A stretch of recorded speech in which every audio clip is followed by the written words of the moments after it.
Il est 7 heures. Mesdames, Messieurs, bonjour. Agréable début de semaine, de matinée et de mois d'octobre sur Radio Côte d'Ivoire. Soyez les bienvenus tous autant que vous êtes à l'écoute de la grande matinale d'infos et de sport. En attendant, la chronique des sports des Konaté Driss sur la Maracanã Abidjan 2018 et la matinale 100% sport des Fernand Kouakou. Voici un nouveau journal. Tout de suite, les titres. Les véhicules poids lourds vont désormais payer cher en cas de surcharge. Une décision du Fonds d'entretien routier pour combattre la dégradation rapide de nos routes. Reprise ce lundi à la haie du procès Laurent Gbagbo, Charles Blé Goudé, les avocats vont plaider pour l'acquittement des deux hommes. L'ancien chef d'État et son ex-ministre sont accusés de crimes contre l'humanité. Et séisme en Indonésie, le nouveau bilan fait état de près de 1000 morts. De nombreux bâtiments détruits, l'eau et les vivres commencent à manquer. Les ONG redoutent une crise sans précédent dans ce pays. Voici pour l'essentiel. Bienvenue à tous. Reprise ce lundi à la haie du procès Laurent Gbagbo, Charles Blé Goudé. Oui, Laurent Gbagbo va demander à la CPI de l'acquitter de crimes contre l'humanité. Les chefs d'État doivent être entendus sur une demande d'acquittement. Après plus de 2 ans de procès, la défense estime que le procureur n'a pas été capable de prouver les accusations de crimes contre l'humanité.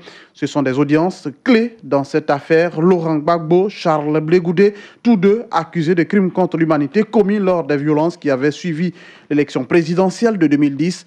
L'ancien chef d'État et son ex-ministre demandent l'acquittement avant même d'avoir présenté leurs témoins à décharge.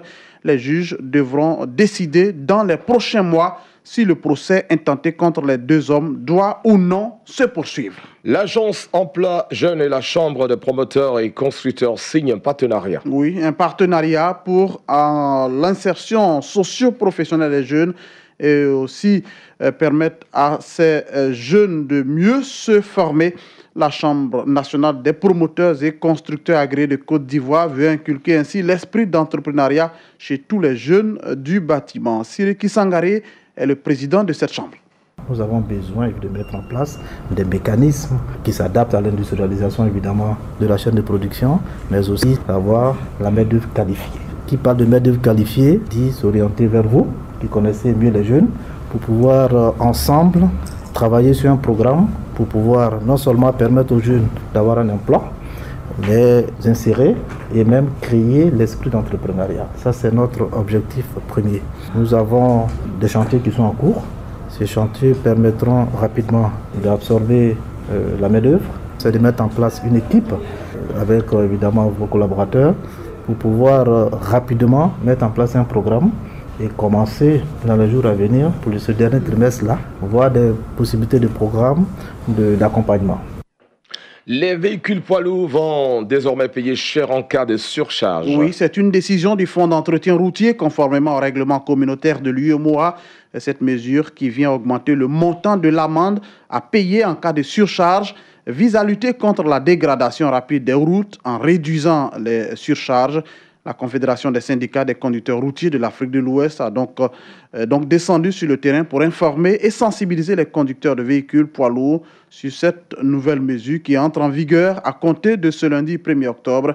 Quelques conducteurs venus prendre part à cette séance de sensibilisation se prononcent. Nous fous, transporteurs, si les poids sont respectés, nous-mêmes les transporteurs d'abord, ça fait du bien pour nous. Parce que nos camions vont rester longtemps, on aura des longues durées et la route aussi aura des longues vies. Ça serait une réussite totale pour tout le monde. C'est stressant, chauffeur routier. Cette application, nous ne sommes pas contre, mais c'est les réformes qui ne sont pas justes. De la manière dont nous voulons que ça se précède. Nous demandons à l'État, ou bien à UEMOA, qui précède ce problème aujourd'hui, qui mettrait un bascule standard. Quand on pèse là-dessus, sur plus qu'il y a dessus, ça vaut 10 000, 20 000, 40 000, 100 000, tu le payes. Mais au-delà de ça, le poids d'homme qui est autorisé, si c'est bas de ça, tu payes les frais d'entretien que tu continues. Selon moi, par exemple, plusieurs fois quand je pèse, mon poids n'atteint pas à ce qu'eux demandent, mais on me fait payer.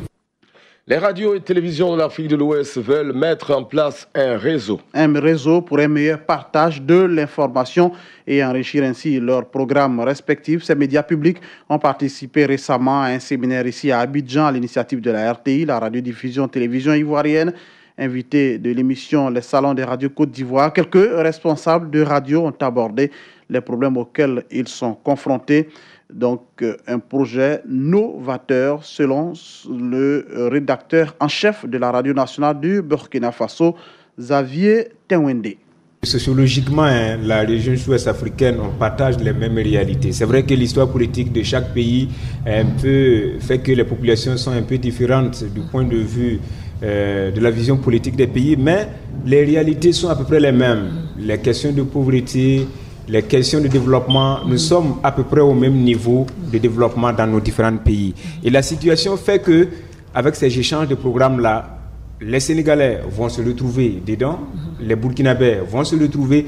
Il y a une émission, par exemple, qui se passait au Burkina qu'on appelait Convergence. Ça veut dire on reçoit les communautés sénégalaises vivant au Burkina Faso, on essaie d'échanger sur leurs difficultés, comment ils s'intègrent au Burkina. Si on arrive à appliquer vraiment les recommandations qui ont été faites au cours de ces séminaires, ça va aider beaucoup les États à contribuer, parce que la CEDEAO, c'est au niveau politique, et nous sommes un peu avec les populations. Je pense que ça va aider au développement de la CEDEAO. Des engins tricycles de moulins offerts aux femmes de Koro. Oui, c'est un don du conseiller technique du gouverneur du district d'Abidjan, Bakayoko Aboudraman. Il a offert ces engins aux femmes pour leur permettre d'améliorer leurs conditions de vie et de travail. Tano Kone nous appelle de Koro. Ce sont au total 6 engins, 3 moulins et 3 mototricycles que l'ex-directeur général de l'OIC, actuellement conseiller technique du gouverneur du district d'Abidjan, a offert aux différents groupements des femmes de sa commune. Son objectif, améliorer les conditions de travail de ces femmes. Bakayoko Aboudraman. Nos femmes, pour vraiment faire leur repas, utilisent très souvent les pilons pour, n'est-ce pas, tous les soirs. Et nous avons estimé qu'il est bon que nous puissions leur offrir des moulins pour alléger leurs tâches quotidiennes. C'est pour ça que nous essayons, en tout cas, de leur apporter des moulins. À l'image des femmes des 5 autres groupements, les femmes du groupe La Paix de Kuntikiso saluent cette action. Déjà, nous avons envoyé machine pour qu'on n'a qu'à quitter dans souffrance. C'est pour mettre la moitié pour piler pour là. Tu quittes au champ, tu es fatigué, ton mari est assis, si tu n'as pas vite préparé. Nous en est dans ça, donc on est content. Demandez Mariam. On ne va pas prendre plus loin encore pour piler. Ça c'est fini. Vraiment, on est content. Si on quitte au champ, s'il fait nuit, d'ici tu as fini de faire tout ça là, tous les enfants dorment déjà. Comment tu vas faire? On va manger. S'il fait nuit, on ne peut pas piler ça dans moitié encore. Si tu as 25 francs, tu prends ton riz pour venir piler ça. Tu en laisses, ton mari va manger en laisse, toi aussi tu as mangé en laisse. Notons qu'une enveloppe de 3 millions de francs CFA a été mise également à la disposition de ces femmes pour financer leurs projets. Dans nos Koni, de retour de Kourou au dîner pour Radio Côte d'Ivoire. 16 femmes exporteuses de fistules reçoivent des kits. Oui, ce sont des kits composés de produits de beauté, de denrées alimentaires, de vêtements et bien d'autres équipements. Cela pour ouvrir un commerce afin de se réinsérer dans le tissu socio-économique. C'est un don de l'AIBF avec l'appui de l'INFPI et de la fondation coréenne Koika. Des dames exporteuses de fistules, qui sont d'ailleurs des bénéficiaires de ces dons, n'ont pas caché leur joie. On les écoute au micro de Gervais Kwasi. Mon village c'est Yablé Kingolo, derrière Bangolo. Je suis guéri aujourd'hui, on nous donne des cadeaux, je suis content.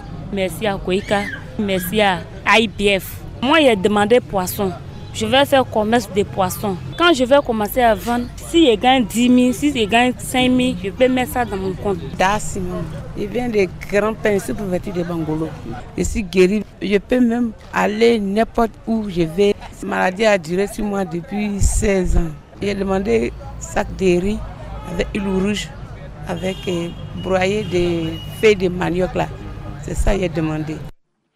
200 enfants du village SOS d'Abobo bénéficient de kits scolaires. Des kits qui leur permettront d'avoir une éducation de qualité aussi, avoir le minimum pour cette rentrée scolaire 2018-2019.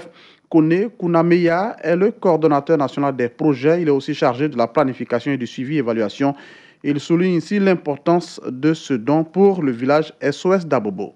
Ce don vient à point nommé pour nous, étant donné que nous sommes à la rentrée. SOS Village d'enfants est une organisation qui vit des dons, bien qu'à cette rentrée scolaire, un don de 200 kits scolaires vienne vraiment soulager les enfants des villages d'enfants SOS. Ces dons seront utilisés à l'endroit des enfants. Dans nos 2 programmes, plus de 2400 enfants. Et donc, avec ces kits scolaires, on pense bien que ça viendra être distribué aux enfants qui sont les pensionnaires de nos programmes, afin qu'ils puissent avoir accès à l'éducation. C'est le droit à l'éducation qui vient d'être respecté avec ces kits. L'actualité à l'international, 2 jours après le séisme, l'Indonésie continue de compter ses morts. Oui, c'est une situation chaotique. Le bilan est à présent de près de 1000 morts. La destruction de nombreux bâtiments, tout cela au centre de l'île indonésienne des Célèbes. La plupart des victimes ont donc été recensées jusqu'à présent à Palu, une agglomération de 350 000 habitants située sur la côte ouest des Célèbes. Des pillages se sont produits dans des supérettes comme dans des stations essence dans une ville de Palu qui manque de tout. Les autorités et les ONG s'inquiètent. Les hôpitaux, dont certains ont été endommagés, peinent à faire face à l'afflux de victimes et de nombreux blessés sont soignés en plein air. On termine avec la Macédoine qui veut changer de nom. Le oui l'a largement emporté hier dimanche au référendum macédonien pour un changement de nom du pays et cela en vue d'une réconciliation avec la Grèce. Mais une forte abstention pourrait menacer la validité du scrutin et sa ratification auprès du Parlement. Plus de 90% des électeurs ayant participé au référendum ont accepté que leur pays devienne la République de Macédoine du Nord, selon les résultats de la commission électorale. Point final de ce 7h.